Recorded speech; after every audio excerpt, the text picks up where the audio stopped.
In 1986, when I was coming of age, Ronald Reagan doubled down on the war on drugs that had been started by Richard Nixon in 1971. Drugs were bad, fried your brain, and drug dealers were monsters.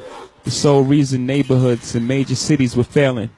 No one wanted to talk about Reaganomics and the ending of social safety nets, the defunding of schools and the loss of jobs in cities across America. Young men like me who hustled became the sole villain, and drug addicts lacked moral fortitude. In the 1990s, incarceration rates in the U.S. blew up. Today we imprison more people than any other country in the world. China, Russia, Iran, Cuba. All countries we consider autocratic and repressive.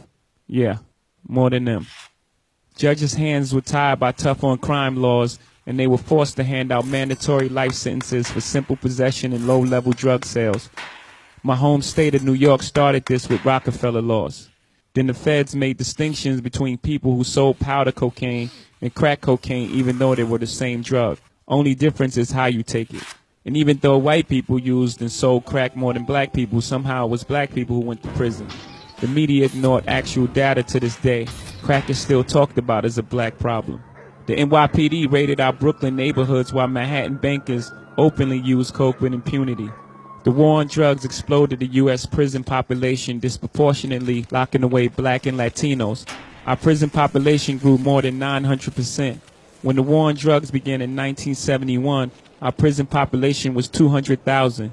Today it is over 2 million.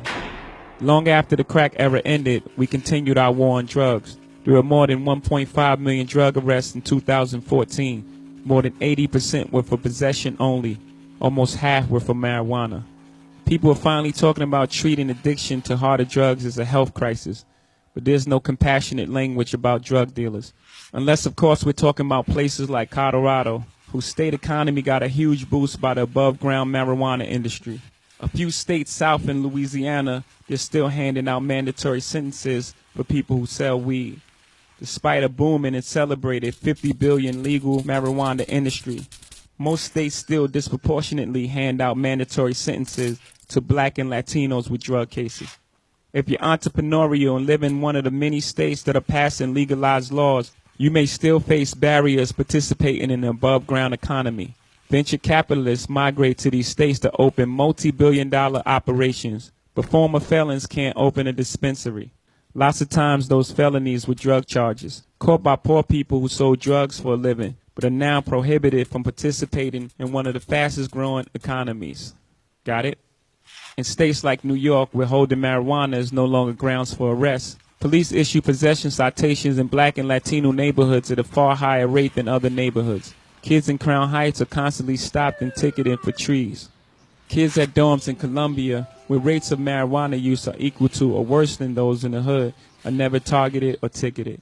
Rates of drug use are as high as they were when Nixon declared this so-called war in 1971. 45 years later, it's time to rethink our policies and laws. The war on drugs is an epic fail.